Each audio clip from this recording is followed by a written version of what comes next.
ladies and gentlemen. Welcome to the latest edition of the World Report. I'm Scott Crowfoot. On today's show, radical Islamists on the march worldwide from ISIS to Boko Haram to Hamas. They just show how weak the West has become. New reports show the GOP is responsible for despicable actions in Mississippi's primary. Amidst the chaos, the economy has contracted almost 3% in the first quarter. What country's influence was responsible for the formation of the State of Israel? We'll tell you in our history segment. Now to our top stories. The criminality on the border is a real game changer. 300,000 illegal immigrants have crashed the border since April. Criminals are being released. Immigrants are being shipped all around the country. They're shopping with EBT cards at Walmart, bringing in diseases we haven't seen in decades. Korans and prayer rugs are found near the border. And the president wants $4 billion slash fund, and the weak Republicans will probably cave. The World Report senior advisor Maury Beschloss joins us. Maury, one question. How much can this great nation take? Well, we are definitely at sea right now. We are in a state of anarchy because the Constitution is not being followed. You know, what you can say good or bad things about every president that preceded this one, but you can never say about any president that they did not attempt to follow the Constitution. This man... Lawless. Well, it's lawless in the sense of the way that is being done. But what I'd like to do is give a quick background of the immigration policy of this country. You know, when the country was founded, well, if you go back to the Declaration of 1776 and you go back to the Constitution being written in 1783, you're talking about less than 3 million people in 13 colonies. Now we have 320 million, so we've hugely expanded. But for most of the history of this country, we kept the borders wide open, deliberately, because we needed more people as we got the Louisiana Purchase, as we acquired large components of land in the West, Alaska and so on. We really wanted people. But it's interesting, the people that we wanted, and we made it quite clear, are Europeans and usually Northern Europeans. There was some kind of check to find out what these people brought to the country. Oh, well, no. We didn't just let anybody in. Well, no, I can't quite agree with that. I think as long as you had a ticket on a ship, you landed you landed in New York and you landed at Ellis Island and it checked you out. But it was very loose for the simple reason they wanted people. Now, the thing is, it changed dramatically in 1924 when you had a conservative government. At that time, it was Calvin Coolidge was in charge, you know, probably the best business president we've ever had. And there was a Red Scare. Communism was on the march all throughout Europe at that particular time. It was, Nazism then came in, and Europe was in a terrible state. And people in this country started getting absolutely Sacco Vanzetti. I don't know if that is a familiar name to you, but they were two anarchists who killed somebody, and so it became a cause célèbre in the United States, and it was decided by Congress to put real restraints on people coming into this country, immigrants and even refugees.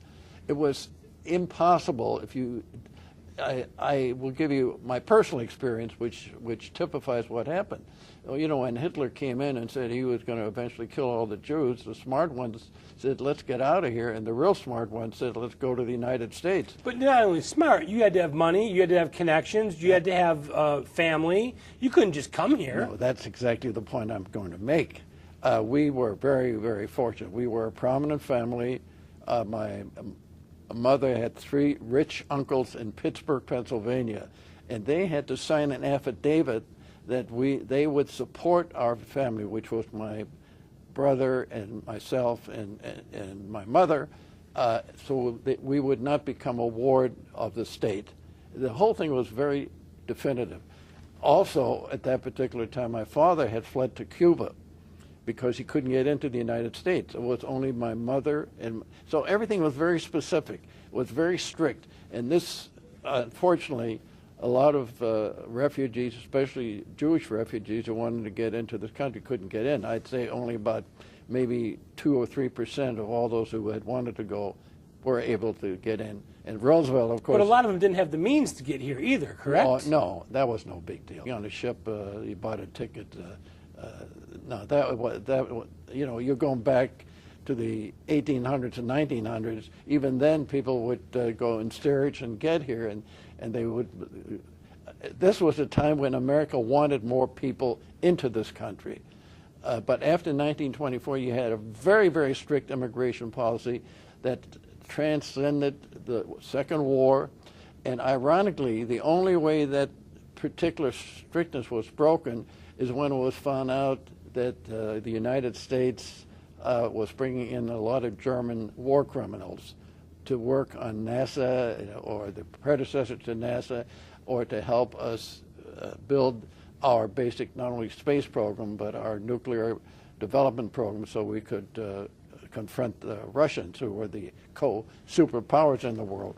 So the point was that that started opening up a new idea, not open borders, but a more flexible immigration policy. But even that policy, by the way, was based on quotas, and the quotas were definitely tilted towards Central and Northern Europe, which meant Southern Europe was kind of being given a difficult time, and people from the other parts of the world were not encouraged to come over here. But you also had to bring something of value to the country, not scabies and tuberculosis. Well, I mean, you were talking about people that were basically, if you want to define the type of people that came over. Remember, if you're going back to the 1930s, of people like our family who really were lucky to get out of there after Hitler really put the screws down, these were people that were, if they could have done a lot to help Germany win the war. This is why this guy was a maniac. He would have had the atom bomb, because you know the guy that was the father of, would have been the father of the German atomic bomb? His name was Kiesinger. He was Jewish, and he's paraded as not being Jewish, and he was okayed. You know, Goering was very selective. If he needed you, he gave you Aryan papers. I got Aryan papers as a kid. I've made that very clear for whatever reason.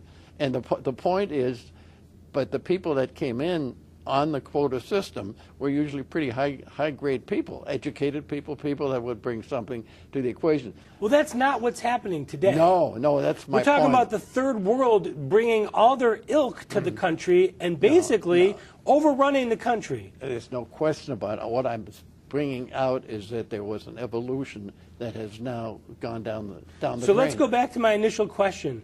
How much more can this nation take? Well, that's an intangible question, because that means right now, let's talk about the state of this nation right now. It's almost like every person or every segment of the economy or the country to themselves. There is no direction. You've got a president that not only laughs at Congress, he says, "Go ahead and sue me." You know, this is, and he does it in a cocky sort of way that makes you feel, I don't care who you are. I got my cell phone and I got my pencil and I can do whatever I want. And nobody, and then of course, if you have the audacity to criticize him, you're a racist. You know, but so far, he's winning the game because nobody is doing anything to stop him. My concern, and we've talked about this before off the air, is that the Democrats' goal is to turn Texas into a blue state. Have you noticed all the immigrants that are coming here are coming through Texas at this point? And they're dispersing them around the country, but their goal is to take the Southwest and turn it into blue. The Republicans may never win another election again if Texas turns blue. You know, you're much more pessimistic than I am. I think there's an awful lot of people that are starting to have second thoughts. You know, ironically, that the civil rights legislation, which was passed in 1964, which was exactly 50 years ago, just almost exactly 50 years ago as far as this time of the season, actually turned the South Republican. If that hadn't happened, if the Civil Rights Act had never been passed or never been implemented, the South would have continued to be Democrat, and the Republicans would be in real trouble because New England is Democrat, California is Democrat. The South is the only real basis that the GOP has for any chance to win. I believe that the Democratic leadership are the only ones that can stop this guy at this point. I mean, he's just lawless and on a tear, and I believe that if the Pelosi's, the Reids, the Schumers don't step up and stop this guy, it may be game over for the American people. I'm surprised you're mentioning Pelosi and Reid. I mean, those people are in his corner. They're bad people. Nancy Pelosi is a very dangerous woman, and Reid, I think, is mentally unbalanced. Okay, well, let's take it a step further then. Steny Hoyer, Martin O'Malley are starting to step up and say, wait a second, we can't have this. There are some wonderfully decent Democrats, there's no question about it, but they have to have the, and I think that's the point I was starting to make. I think that's why I think you were being a little too pessimistic. There are some awfully decent Americans all over the place, and they're beginning to have second thoughts. I don't know how this is going to implement itself. I'm saying that, you know, isn't it ironic? This should be the greatest time in the history of this country. Look at the natural resources we never knew we had. Technology. Technology couldn't be more exciting. You have independent businesses. Never before have we had so many independent businesses as we have now. But to flood the nation with low-skilled, uneducated, disease-ridden people from all over the third world cannot be good for the United States of America. No, I didn't say it was. I think, but that is symptomatic of the way this man runs things. I have no idea, and I would be, you know, I try to be factual. I don't know what his objectives are. I really don't. I mean, we can guess at them. We can say it has to be anger, he's brutal, he's whatever. You know, with Hitler, you could tell exactly where he was going and what he wanted to do. I mean, that was almost... I think it's pretty obvious with this person, too. I'm not sure that I want to say it on air, but I think it's the same mentality with a different race of people. Well, I would say the one criticism I will make with him and back it up, he's a total incompetent. He's totally incompetent. He couldn't run a small business operation because he doesn't understand it. He's strictly academic, and even nobody's ever seen his academic records, so nobody knows whether he really got the basic diploma or the background to be able to say that I have an education from Columbia University or wherever he claims he went to.